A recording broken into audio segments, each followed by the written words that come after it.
Hi guys, welcome back to my channel. In this video, I am going to explain very essential things to write Excel formulas. Believe me, definitely this video help you to write formulas by your own. In this video, I am going to tell you core concepts like spreadsheet nature, formulas construction pattern to build Excel formulas. So please stay with me till the end. In this video session, we are going to discuss about these topics. Let's start from the initial one, cells attributes. Let's land on the Excel sheet. Usually, Excel sheet contains columns and rows. Columns will be identified by the characters A, B, C, D, so on and so forth, and rows will be identified by 1, 2, 3, 4, so on and so forth.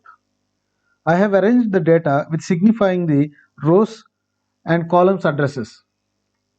This is the first row and this is the first column. So that's why the first cell value is row 1, column 1. Okay, this is the third row and fourth column, so that's why this cell value is row 3, column 4. Okay, I'll make it bold for identifying purpose. From here I'll go towards right side after 6 cells. Here I start with the formula accessing the highlighted cell value. Highlighted cell value is D3, so that's why in this cell D3 value is being visible over here. We got the D3 cell text. The value which you are seeing here is actually not belongs to active cell. The value is being accessed from the D3 cell. Now active cell is containing a nature or attribute of accessing the sixth cell value from left. Now if you go for an action copy or paste, the cell text will not be copied. The attribute of this cell will be copied. Let's check that. Just I have copied the cell and I will paste immediate right of the active cell. Okay, you can observe the value is different because J3 cell is accessing the row 3 column 4 value, and now this cell is accessing the row 3 column 5 value because this cell has an attribute of accessing the sixth cell value from the left, and the same attribute has been pasted over here. This cell is also behaving like the same, accessing the sixth value from the left. If you try to copy paste the cells one place to another place, the same entire attribute has been copied, right? I'll copy and I'll paste over here. The value of row 5 column 4, this value is being accessed because we are not copying the visible text, we are copying the entire attribute. If I try to copy the cell and paste over here, the same attribute will be pasted over there because this cell contains the attribute of accessing the sixth value from the left. The same attribute has been taken over there. If I try to paste the same action for above cells also, the same action will be carried forwarded. Okay, if I try to paste over here, this cell will be accessed. If I try to paste over here, this cell will be accessed. Like the way Excel sheet works. We came to the second point, range addresses syntax. To demonstrate the topic, I'll use an example. Two guys over here. The left side guy is asking a question to the second one, where are you going? The second one is answering, I'm going Hyderabad to Delhi. In this journey, Hyderabad is the beginning point and Delhi is the ending point. As like the same way, every range has a beginning point and ending point. Here, two keyword indicates from where to where. As like the same way, in between these two cell addresses, colon symbol. acts like a from where to where. Let's check on that Excel. Here in name box, I want to give the range A1 to F6, right? A1 colon and F6. I'll just press enter. The range has been selected. As like the same way, you can give any other range. Now I'll choose A2 to B10. Enter. Automatically the range will be selected. Not only for the range, we can apply the same action over the sheets as well. Okay, here I have three sheets. I will create another sheet. Okay, in this sheet I'll rename as begin, and I'll rename the last sheet as end. I'll put 10 number in the each sheet, 10 and 10 and 10. In the last sheet, I write a sum function, sum. I'll choose the begin sheet value, 10 over here, and closing parenthesis, enter. The result is 10. I'll make some changes on this function. I put colon over here and I write end. I'll just press enter. The 30 is came over here because this range method works over the sheets as well. Okay, I'll add some more numbers. Here I will add another 10 and 10 and 10. I'll make changes in the range A1 to A1 to A2. Enter. 60 is populated. Like the same way, we can use this range method over the sheets as well. The third topic to be discussed. Inside this topic, we have three subtopics. Those are total freeze, row freeze, column freeze. We will try to understand these topics using an example. If you see the image over here, the police pointing his gun at the suspected. Usually in movies, the cop says freeze. Hold on, friends. Do not try to assume in old movies manner. In the old movies, the shooter shoots the hero, the bullet comes back and hits the shooter. Unfortunately, the shooter will die. So please do not think in that manner. Okay?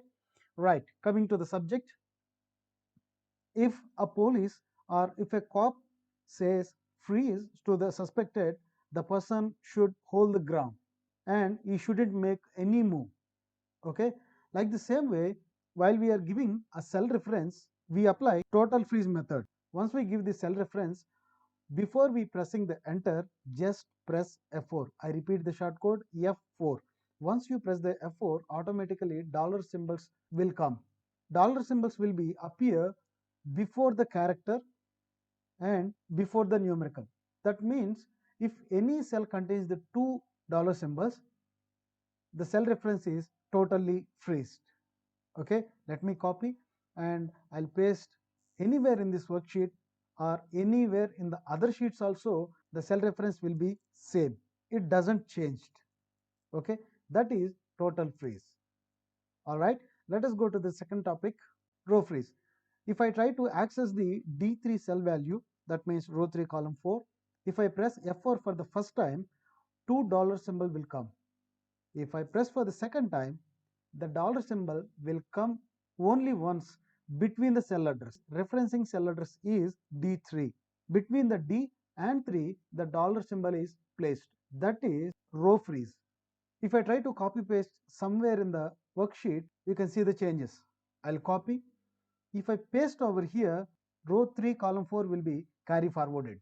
Anywhere in the same column, if I try to paste, the same cell reference will be pasted over here. If I try to paste some other columns, the value will be changed. You can observe over here. Now you can see row 3 column 3. That means the reference has been changed.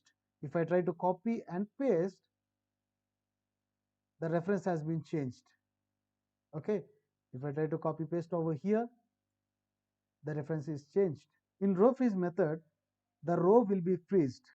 All right, let us go to the third point, column freeze. While I am giving a cell reference, if I press F4 for first time, $2 will come. If I press F4 for second time, the dollar symbol will be placed between the cell address. If I pressed F4 for third time, the dollar symbol will be placed before the cell address. That means it is column freeze. If I try to copy and paste right side or left side, the value won't be changed. Okay, and if I make the same action for the up cells and down cells, the value will be changed. Okay, like that. Okay, this is the column freeze. Let us discuss the fourth and fifth points, range and array. These two are very much similar with minor changes. Let us go by the definition. In Excel formulas terminology, if the selection is involved within the column or a row, we can call as range. But array, if the selection is involving with the multiple rows and columns, can be called as array. Let us see an example. Before that, have you ever thought about these words while writing Excel formulas? Array, Column index number. criteria 1, Column number. lookup value, Criteria range 1. number 1, Logical 1. sum range, Number of characters. logical test, Number 2. table array, Range lookup. text, Value 2. value if false. No! God, please, no! No! Sorry friends, these words can be a bit confusing, but these terminology words are really predominant and these will really help us to construct the Excel formulas. I can't give information about all the formulas, so I will share small amount of knowledge of these syntactical words. I would like to give a holistic picture about the formulas in my upcoming videos. If you want to get updated, please subscribe my channel. Alright, let us switch over to the Excel and explore. In this sheet, I'm going to talk about these formulas. I have a data set. I'm going to perform these formulas on this data set. Let us start with the sum function equal to. Once you fully type the function name, automatically you will get some information about the formula. That is, adds the all number in a range of cells. In this formula tag, it is written range.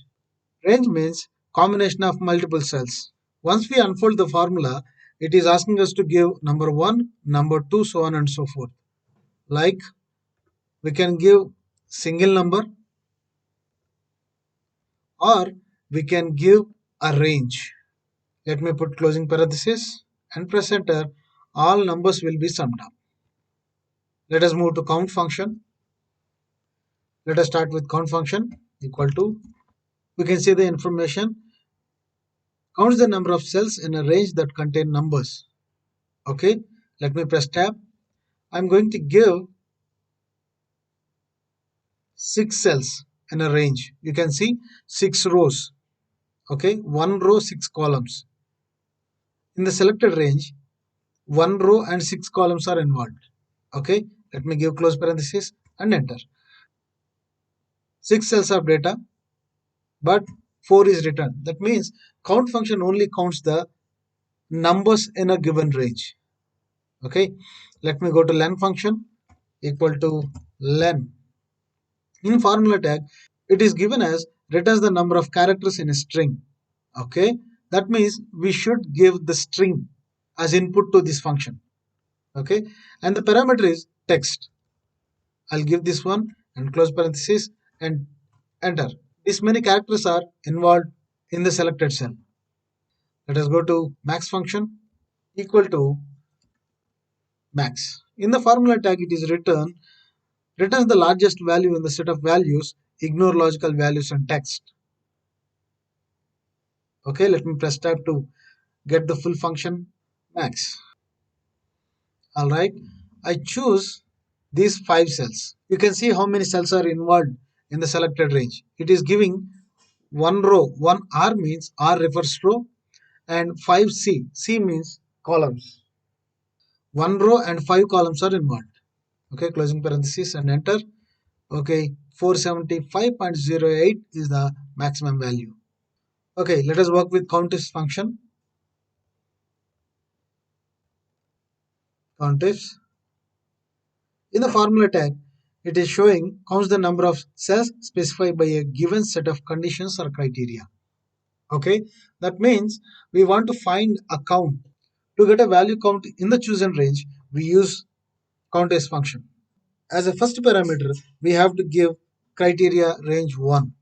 Okay, this is my criteria range 1. I'll freeze it up,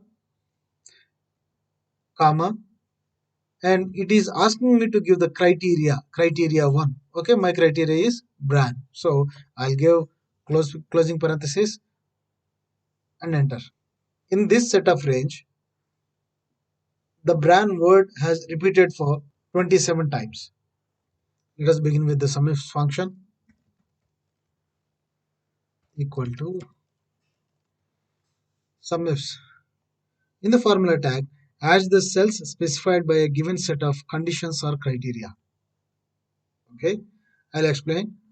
To get a sum of numerical values within a specified range using the criteria, we use SUMIFS function. Okay, as a first parameter, it is asking us to give sum range. That means the sum range which needs to be summed up. And next parameter is criteria range 1. In the F column, my criteria is located. And the final one is criteria 1. Okay, this criteria. It means in this criteria, this brand words, wherever this brand words is involved, the corresponding number should be summed up. I'll give closing parenthesis and enter. This is the total amount for the brand product. Like that, we can get intelligence and formula tag. We can write formulas in an easy way. If you like the video, comment, subscribe, share, and smash the like button. Thanks for the watching. I'll meet you in the next video. Bye.